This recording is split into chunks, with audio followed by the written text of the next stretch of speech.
बच्चों, एक बार फिर से स्वागत है आपका हमारे चैनल पे। और आज हम कक्षा 10 की हिंदी पाठ्य पुस्तक से पद्यखंड का पाठ 1 पद, जो कि सूरदास जी द्वारा रचित है, इसके दूसरे भाग को पढ़ने वाले हैं। इसके पूर्व वाले वीडियो में, इसके पहले हमने कुल 7 पदों को पढ़ा, उन पदों की व्याख्या जानी।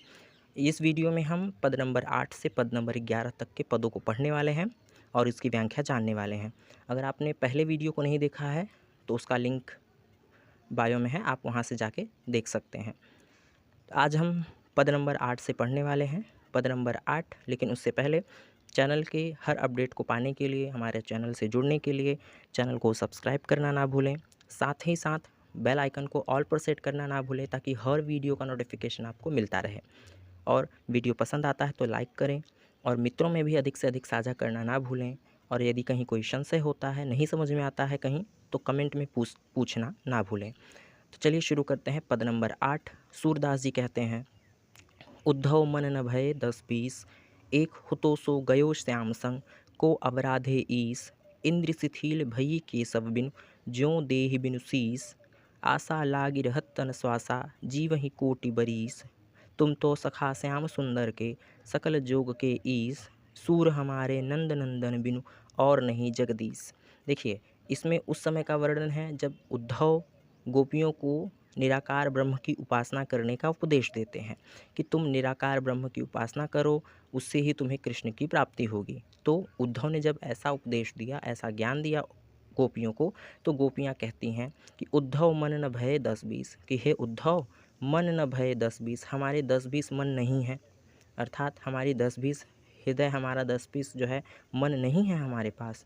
एक हुतो सो गयो श्याम सम, एक हुतो अर्थात एक ही था, सो यानी जो, गयो श्याम संग अर्थात श्री कृष्ण के साथ चला गया। कि हमारे पास एक ही मन था जो श्री कृष्ण के साथ चला गया, हमारे पास 10-20 मन नहीं है। को अवराधे ईस, को यानी किस मन से, अवराधे यानी आराधना करें, ईश यानी ईश्वर की, यानी उस निराकार ईश्वर की हम किस मन से आराधना करें, क्योंकि मन तो हमारे पास एक ही था और वो मन श्री कृष्ण लेकर के चले गए हैं। तो हम किस मन से उस निराकार ब्रह्म की आराधना करें, जिसकी आराधना करने के लिए आप हमें कह रहे हैं। इंद्र शिथिल भई केशव बिन, इंद्री यानी इंद्रियां, जिससे हमारा शरीर चलता है, कि इंद्रियों से ही हमारे शरीर का नियमन संचालन होता है। मानव शरीर में 10 इंद्रियां होती हैं, 5 ज्ञान इंद्रिय और 5 कर्म इंद्रियां। तो गोपियां कहती हैं इंद्र शिथिल भई केशव बिन, कि हमारी इंद्रियां जो है शिथिल हो गई हैं, निष्क्रिय हो गई हैं। किसके बिन? केशव अर्थात श्री कृष्ण के बिन। श्री कृष्ण के बिना हमारी इंद्रियां निष्क्रिय हो गई हैं, काम करना बंद कर चुकी हैं। और जिस व्यक्ति की इंद्रियां निष्क्रिय हो जाएं, शिथिल हो जाएं, वह व्यक्ति मरे हुए के समान होता है। तो गोपियाँ कहती हैं श्री कृष्ण के बिना तो हमारी इंद्रियां ही शिथिल हो गई हैं। ज्यों देहि बिनु शीस, और जैसे बिना सर के देह हो जाता है, उसी प्रकार से हम हो गई हैं। ज्यों देहि बिनु, देहि अर्थात शरीर, शीस अर्थात सिर, कि जैसे बिना सिर के देह होता है, हम उसी प्रकार हो गई हैं, हमारी इंद्रियां भी शिथिल हो गई है श्री कृष्ण के बिना। आशा लागी रहत तन श्वासा, और आशा लगी रहती है, यानी जब तक शरीर में सांस है तब तक हम आशा करती रहेंगी। ऐसी हम आशा करती हैं जब तक हमारे शरीर में श्वास है। जीव ही कोटि बरीस, और हम कोटि यानी कोटि बरीस यानी करोड़ों वर्ष, हम करोड़ों वर्ष जी सकती हैं। यानी हमारे शरीर में जब तक सांस है और हम तब तक आशा करती रहेंगे कि श्री कृष्ण आएंगे, और इसी आशा में हम करोड़ों वर्ष जी सकती हैं।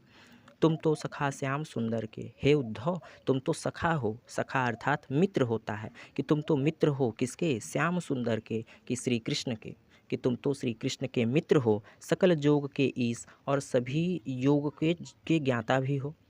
ठीक, सकल योग के ईश यानी सभी प्रकार की योग साधना में निपुण भी हो और कृष्ण के मित्र भी हो। तुम्हारे पास तो दोनों भी चीज़ें हैं। सूर हमारे नंद नंदन बिन, सूरदास जी कहते हैं कि गोपियाँ उद्धव से कहती हैं कि हे उद्धव, हमारे पास नंद नंदन बिन यानी श्री कृष्ण के बिना और नहीं जगदीश, और कोई ईश्वर है ही नहीं हमारे पास। अर्थात हमारे पास एक ही हैं, केवल श्री कृष्ण, उसके अतिरिक्त हमारे पास कोई और नहीं है। तुम्हारे पास तो सभी योग साधनाओं में तुम निपुण भी हो, तुम तो श्री कृष्ण के मित्र हो, परंतु हमारे पास तो केवल श्री कृष्ण ही हैं। हम श्री कृष्ण के अतिरिक्त और किसी को नहीं जानती। आई होप आपको समझ में आ गया होगा। पद नंबर 9 पे चलेंगे। उद्धव जाहु तुम्हें हम जाने, श्याम तुम्हें हाँ कौ नहीं पठियो, तुम हो बीच भुलाने, ब्रज नारिन सो जोग कहत हो, बात कहत न ल जाने, बड़े लोक न विवेक तुम्हारे ऐसे भये अयाने। हम सो कहिलई हम सही के जिय गुण लेहु सयाने। कह अबला कह दशा दिगंबर मस्ति करो पहचाने। साच कहो तुमको अपनी सौ बूझति बात निदाने। सूर श्याम जब तुम ही पठायो तब न कहूँ मुस्काने। इस पद में गोपियाँ जो है उद्धव जी से कहती हैं, यानी इस पद में भी गोपी और उद्धव का संवाद दिया हुआ है। चूँकि ये सूर सागर से लिया गया है, सूर सागर में जो है पदों की संख्या सर्वाधिक है, तो वहाँ से ये जो है बीच बीच में से कहीं कहीं से पद लिए गए हैं। कुछ पद ऐसे हैं जो उसी सूर सागर में भ्रमर गीत शीर्षक से संकलित हैं, वहाँ से भी कुछ पद लिए गए हैं। तो इस पद में भी जो है जो गोपियाँ हैं वह उद्धव जी से कह रही हैं। क्या कहती हैं? जब उद्धव जी ने उन्हें निराकार ब्रह्म का ज्ञान दिया, कहती हैं गोपियाँ कि उद्धव जाहु तुम ही हम जाने, कि हे उद्धव हम तुम्हें जान गई, कि हे उद्धव जाओ हम तुम्हें जान गई, तुम क्या हो, तुम कितने बड़े ज्ञानी हो, हम समझ गई कि अब तुम क्या हो। श्याम तुम ही हाँ को नहीं पठियो, श्याम ने, श्री कृष्ण ने तुम ही यानी तुम्हें हाँ को नहीं पठियो, यहाँ नहीं पठियो यानी भेजा है। श्री कृष्ण ने तुम्हें यहाँ नहीं भेजा है, तुम हो बीच भुलाने, परंतु तुम तो बीच में भुला करके यानी रास्ता भूल करके यहाँ हमारे पास चले आए हो। श्री कृष्ण ने तुम्हें हमारे पास नहीं भेजा है, तुम तो रास्ता भूल कर आ गए हो। ब्रज नारिन सो जोग कहत हो, कि ब्रज की नारिन अर्थात स्त्रियों से, कि ब्रज की स्त्रियों से योग करने के लिए कह रहे हो, हम योग साधना करें। बात कहत न लजाने, और ये बात कहते हुए तुम्हें लज्जा नहीं आई कि स्त्रियां योग के लिए नहीं होती और योग के लिए तो पुरुष होते हैं, तो स्त्रियों से योग कहते हो और योग कहते हुए ऐसी बात कहते हुए तुम्हें लज्जा नहीं आई। बड़े लोक न विवेक तुम्हारे ऐसे भये अयाने। अयाने कहते हैं अज्ञानी, जो अनजान हो, कि तुम्हारे जो विवेक थी, तुम्हारा जो ज्ञान था वो कहाँ चला गया कि जो तुम ऐसे अज्ञानियों की तरह बात कर रहे हो। बड़े लोक न विवेक तुम्हारे, कि तुम्हारे पास तो कोई विवेक ही नहीं, कोई बुद्धि, कोई ज्ञान ही नहीं है, तुम इतने अज्ञानी हो गए हो उद्धव कि नारियों से जो है योग की बात कह रहे हो। हम सो कहिलई हम सही के, कि हमसे तो कहा और हमने सुन भी लिया। जिय गुण लेहु अयाने, कि अन्य किसी से न कह देना, कि हमसे तो कहा तुमने, हमने सुन लिया और हमने सुन लिया, परंतु अन्य किसी से जो है ऐसा मत कह देना। कह अबला कह दशा दिगंबर, कि कहाँ अबला स्त्रियाँ, कि कहाँ हम अबला स्त्रियाँ हैं, नारी हैं। कह दशा दिगंबर, कहाँ हम दिगंबर का स्वरूप धारण कर ले। दिगंबर कहते हैं उन ऋषियों को, ऐसे लोगों को जो है नग्न रहना पसंद करते हैं। दिक दहुन अंबर से मिलकर बना है, अर्थात नग्न रहना। दिगंबरत्व, दिशा ही जिसकी वस्त्र हो, ठीक है ना। दिक अंबर, दिशा ही जिसके वस्त्र हो, जो नग्न रहता हो। तो गोपियाँ कहती है कहाँ अबला कह दशा दिगंबर, कि कहाँ हम अबला स्त्रियाँ हैं और कहाँ दशा दिगंबर, कहाँ हम नग्न जो है स्वरूप धारण कर लें। मष्टि करो पहचाने, ज़रा विचार करो। मष्ट करो, मष्ट करना अर्थात जो है मौन धारण करो और जो है विचार करो इस पर, यानी मौन धारण करके विचार करो इस बात पर कि हम किस प्रकार से जो है दिगंबर स्वरूप धारण कर सकती हैं। साच कहो तुमको अपनी सौ, कि हे उद्धव सच सच कहो, साच कहो अर्थात सच सच कहो, तुमको अपनी सौ, तुम्हें तुम्हारी कसम है हे उद्धव, सच सच कहो।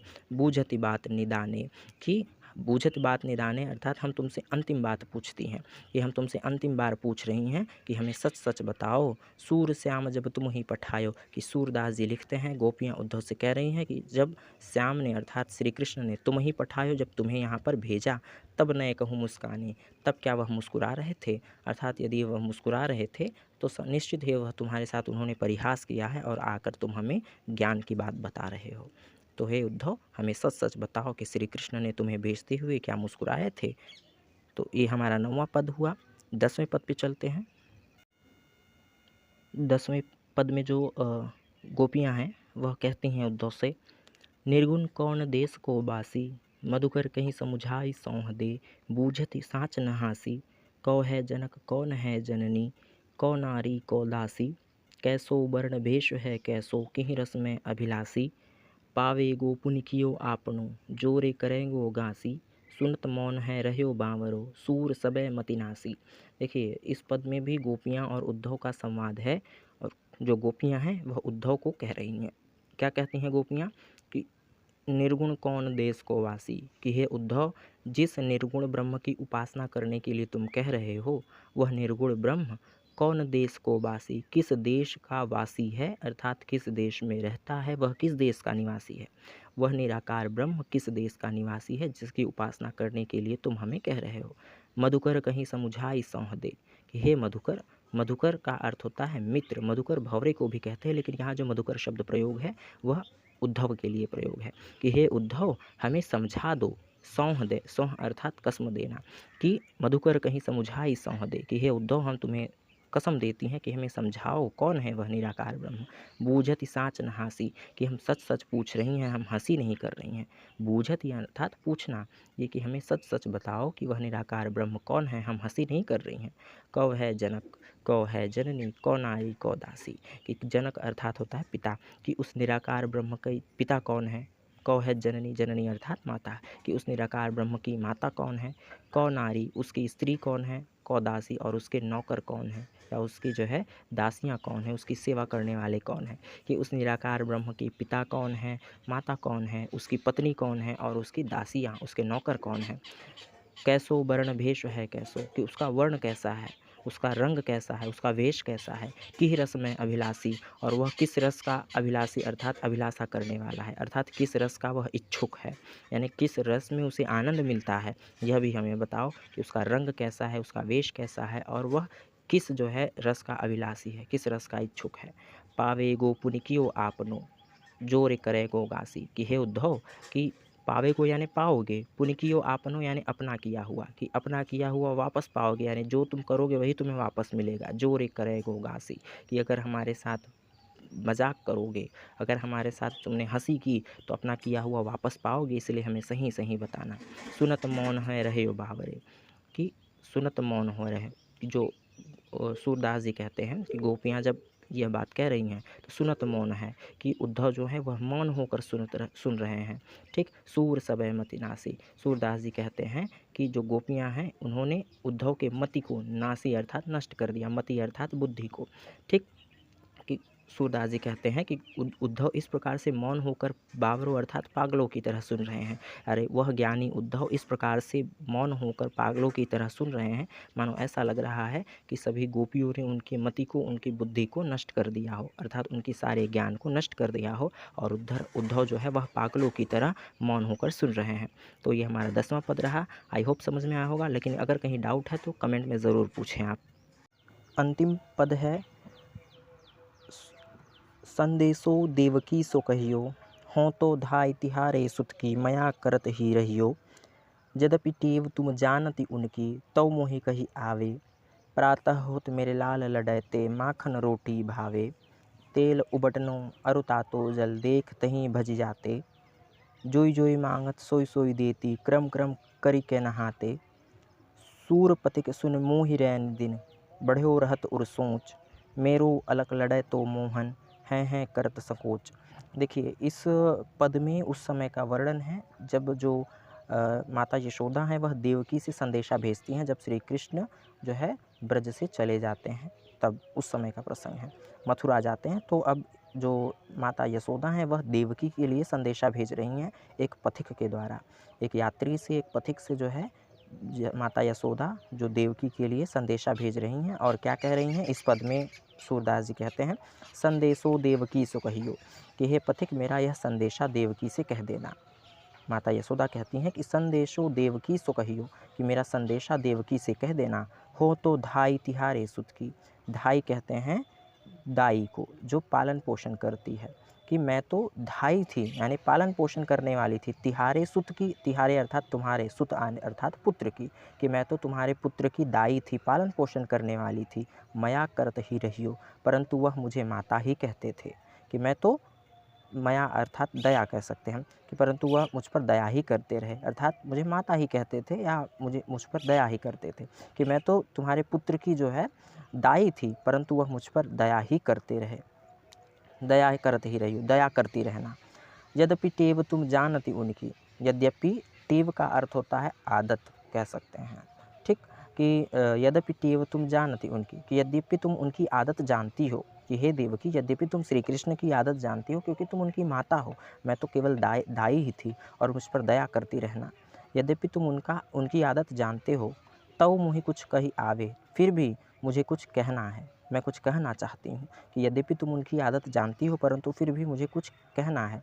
प्रातः हो तो मेरे लाल लड़ैते, कि प्रातः होते ही मेरे लाडले श्री कृष्ण को माखन रोटी भावे। मक्खन रोटी अच्छा लगता है और इसीलिए प्रातः होते ही मेरे प्यारे श्री कृष्ण को तुम मक्खन रोटी देना। कि प्रातः हो तो मेरे लाल लड़ैते, प्रातः होते ही मेरे लाडले लाल को श्री कृष्ण को माखन रोटी भाता है, इसीलिए हे देवकी तुम प्रातः होते ही उन्हें मक्खन रोटी देना। तेल उबटनो अरु तातो जल, देखते ही भज जाते। कि तेल और उबटन को, उबटन जो शरीर पर मला जाता है, कि तेल उबटन और तातो जल अर्थात गर्म जल, तप्त जल को देखकर तहीं भज जाते, वह देखकर भाग जाते हैं। भज जाते अर्थात भाग जाते हैं कि जो है तेल उबटन और गर्म जल को देखकर वो भाग जाते हैं। जो जोई मांगत, और जो जो मांगते हैं सोई सोई देती, वह मैं देती जाती हूँ। क्रम क्रम करके नहाते, क्रम क्रम करके नहाते हैं और इस प्रकार से धीरे धीरे वह नहाते हैं। अर्थात तेल उबटन और गर्म जल अर्थात स्नान करने के समय श्री कृष्ण भाग जाते थे क्योंकि उन्हें तेल उबटन और गर्म जल पसंद नहीं था। और जो जो वो मुझसे मांगते थे मैं उन्हें वह देती थी और इस प्रकार से धीरे धीरे बारी बारी करके वह नहाते थे। तो तुम भी श्री कृष्ण को इसी प्रकार से नहलाना जैसे मैं नहलाती थी। सूर पथिक सुन मोहि रैन दिन, सूरदास जी लिखते हैं कि जो माता यशोदा है वो पथिक से कहती हैं कि हे पथिक मुझे रैन दिन, मुझे पूरे दिन बढ़ो रहत उर सोच, मेरे हृदय में, उर अर्थात हृदय में, बढ़ो रहत यानी बढ़ा रहता है, सोच अर्थात सब कुछ, कि मेरे हृदय में पूरे दिन यही सोच बढ़ी रहती है, मैं पूरे दिन यही सोचती रहती हूँ कि मेरो अलक लड़े तो मोहन, कि मेरा जो लाडला श्री कृष्ण है, मोहन है, श्री कृष्ण है करत संकोच, वह तुमसे कुछ मांगने में संकोच करता होगा। कि निश्चित ही मेरा लाडला श्री कृष्ण तुमसे कुछ मांगने में संकोच करता होगा। तो आज का हमारा ये पद सूर सागर से लिया गया जो था पूरा खत्म होता है। कक्षा 10 की हिंदी पाठ्य पुस्तक से पाठ 1 काव्यखंड का सूरदास जी द्वारा रचित। आज के लिए हमारा पूरा पद यहीं पे ख़त्म होता है। अब अगले जो है वीडियो में हम अगले चैप्टर को पढ़ेंगे। तब तक के लिए पढ़ते रहें, सुरक्षित रहें और चैनल को सब्सक्राइब करना ना भूलें।